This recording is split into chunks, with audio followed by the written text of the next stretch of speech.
Thanks for joining me today. I'm Charity from the Lulu and Hazel Quilt Shop, and today I'm going to show you how to set up multiple lines of type on your Janome Skyline S9. Okay, first thing we're going to do is power on the machine. Okay, the machine's going to ask us to remove our embroidery hoops because the carriage is going to move. And I'm going to hit OK.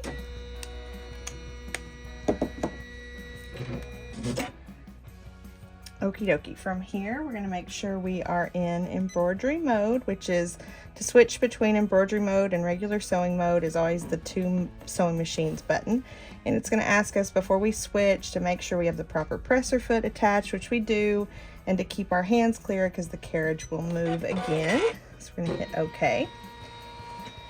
For this video, we're going to be making a label for a quilt that I'm making for my mom. So that's what we're going to do. So we're going to, from here, we're just going to select the type.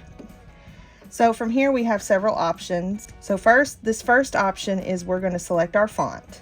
So we have several fonts. This is telling me we have 2 pages of fonts. This is page 1, but these are all of our font options. So I'm going to choose Typist. It's one of my favorites. So from here, our options are how the type is laid out. So right here, if you notice, whatever is highlighted in yellow is what we have selected.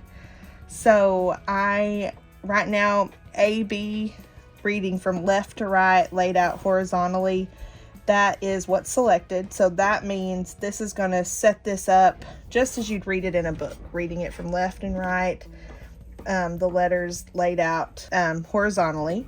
But if I were to switch that, and so now that AB is on its side, so now that's whatever we type here, it would be laid out on its side. But for what we're doing today, we're just going to do the standard horizontal, not vertical.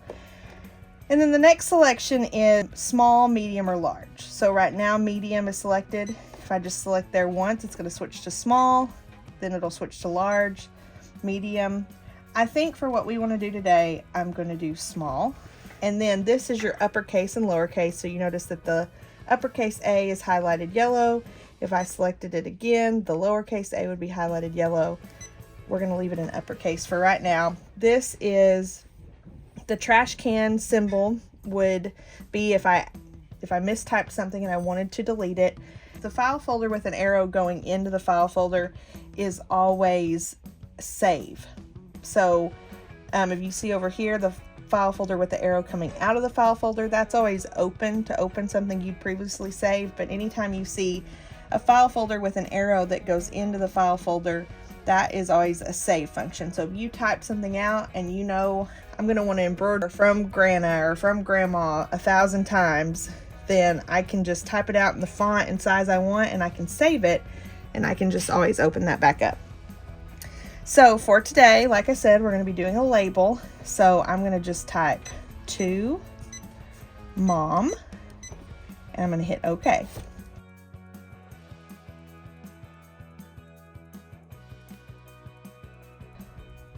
So now this sent this, when I said OK, that sent that directly to the Ready to Sew screen. Because I started out from the type selection, when I hit OK, it sent it directly to Ready to Sew.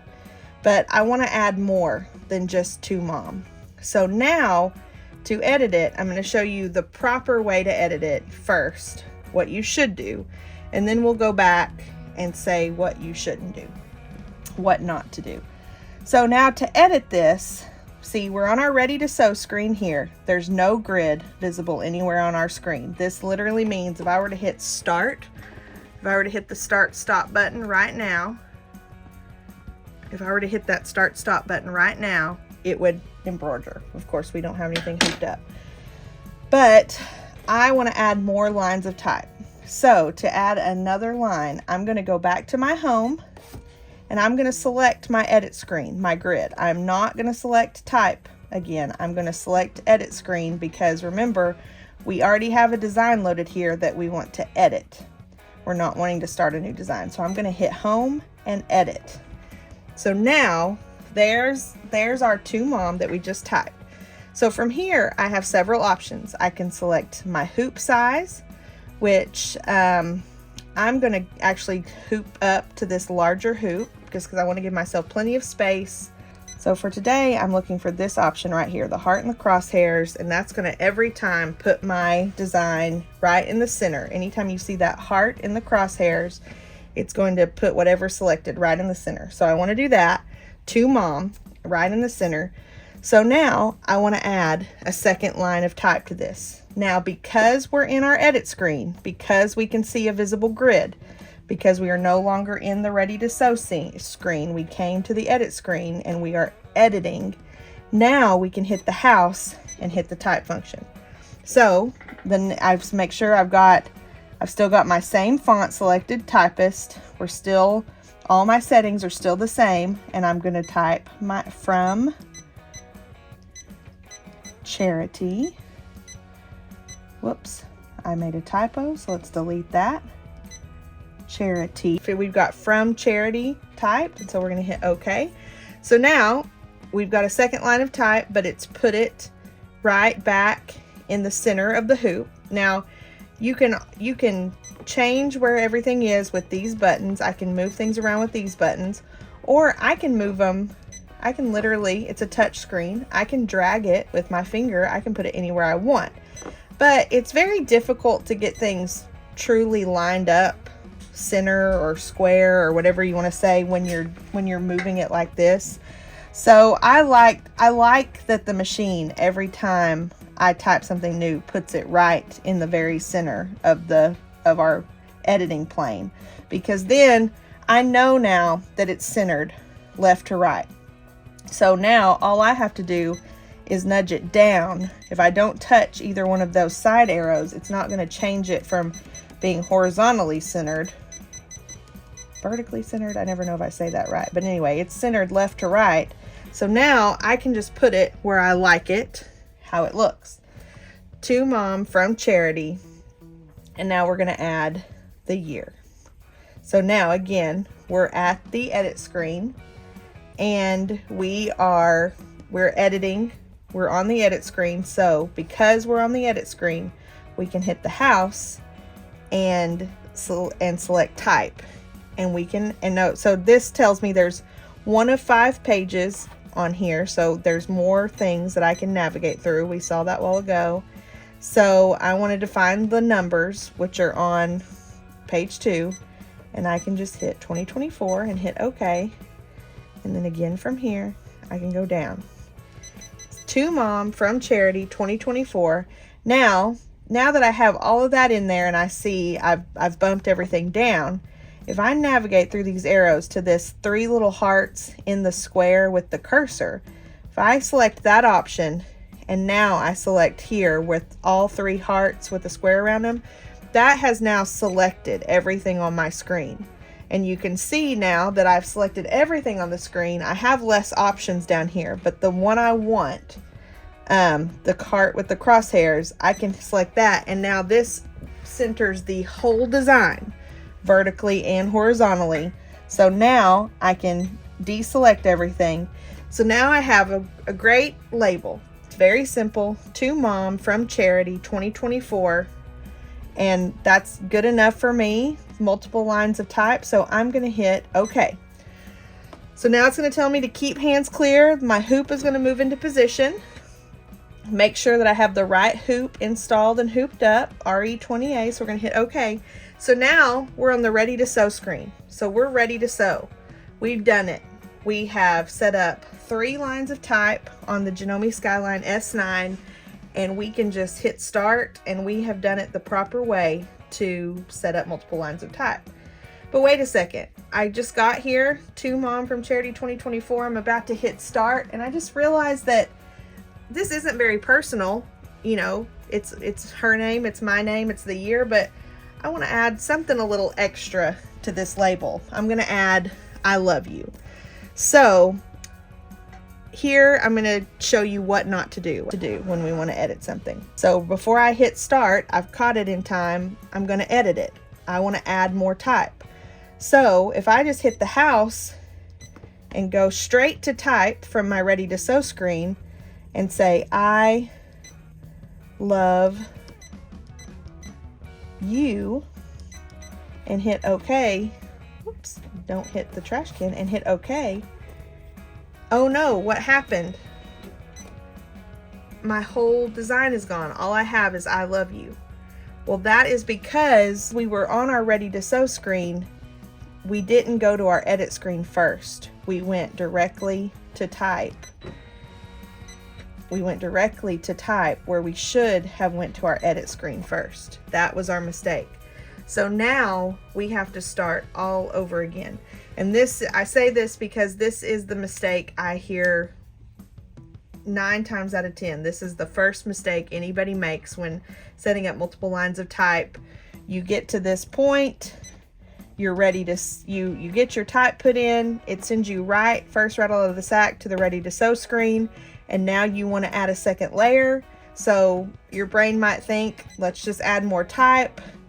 But then when we do that, and it just fully sets up a new project. So anytime you go from your ready to sew screen, anytime you go from ready to sew to either a design or a type and select something new, your machine thinks you're trying to start a whole new document, a whole new design. So it erases everything you have in there and it starts something new. So what the key to remember is when you have something on your screen in your ready to sew screen and you want to edit it, you need to go to your edit screen, which is the grid. And the key to know that you are not on your edit screen, besides that it says ready to sew, is because there's no grid. If I don't see a grid, I can't edit. I have to see a grid before I can edit. So let's go back, and that reset everything, even our hoop selection. So we want to reselect our hoop. We want to delete 2024. We want to start all over again. So now, because we're from our edit screen, we can go home. We can go to type. We're going to set it all up again real quick to mom. We're going to home type, because again, remember, we're on our edit screen. We have a grid. We can see, we can go from home to type. If our screen says ready to sew, we cannot go from home to type. We have to go from home to edit, then to type, then to home to type. To mom, from charity. Now, because again, we see a grid, we're already in edit mode, we can go home to type, and we're going to add I love you. Okay. We can go down again, and we're going to add the date back. So because we're on our grid, we can go home, straight to type. We're going to go to the letters, or to the numbers, 2024. And then we're going to get that in place. And then we're going to navigate over here to our select all and select the select all function, hit OK. We're going to add all of that directly to the center, deselect, and then we're going to hit OK and send it to our ready to sew screen. Now, I've just decided, spur of the moment, before I embroider it, I'd like to make this label a little bit extra. Put a flower or a heart or something pretty. So, because I'm on my ready to sew screen, but I want to edit this one more time, I'm going to hit home, edit. I'm going to select everything again. I'm going to move it down, way down here. And now, because I'm on my edit screen, let's deselect, because I'm on my edit screen and I can still edit, I'm going to go to home and I'm going to go to our design motifs, and I'm going to find something pretty to embroider above this. So again, let's see what I can find. That one's pretty big. Let's look at something that would fit in our smaller hoop for sure. Okay, let's see this butterfly. Okay, so I found this pretty butterfly. Now it is very big, so I'm gonna, with it selected, and I don't know if you can see, there's a faint green line around it. I'm gonna hit the increase decrease tool, and I'm gonna decrease this by 20%, and I'm gonna hit OK. And now I can let's see, I'm gonna make sure that it's still centered. Now now that I see how large my design is, I can move that up. Now, if I go to the select all and I just select the ones I want, because I don't want to move the heart. If I were to select down here all the hearts, it would select everything. But I don't want to select the butterfly, so I want to deselect the butterfly, and I want to hit OK because I just want to move the type, but I don't want to move the butterfly. Okay, so now I like how that's spaced. So now I'm going to go to that again. I'm going to select it all, and I'm going to put it all in the center. So now we have it all. Now I'm going to deselect it. So now I like how that looks. I like the butterfly. I like what I've typed. So now I'm ready to go. And I'm going to hit OK, and now we're ready to sew. I'm not going to edit it anymore. My next step is to hoop up my stabilizer and my fabric or my project or whatever I'm doing, and hoop it up, install the hoop on the machine, and hit start. So now you have seen how to properly set up multiple lines of type on the Janome Skyline S9, and you've seen what to do, what not to do, hopefully how to fix some mistakes, and how to embellish this label a little bit if you want to do something just a little bit extra. So thank you guys so much for joining us. Make sure you subscribe, and let me know in the comments if you have any other questions, if there's anything else you'd like to see, and thanks so much. Bye-bye.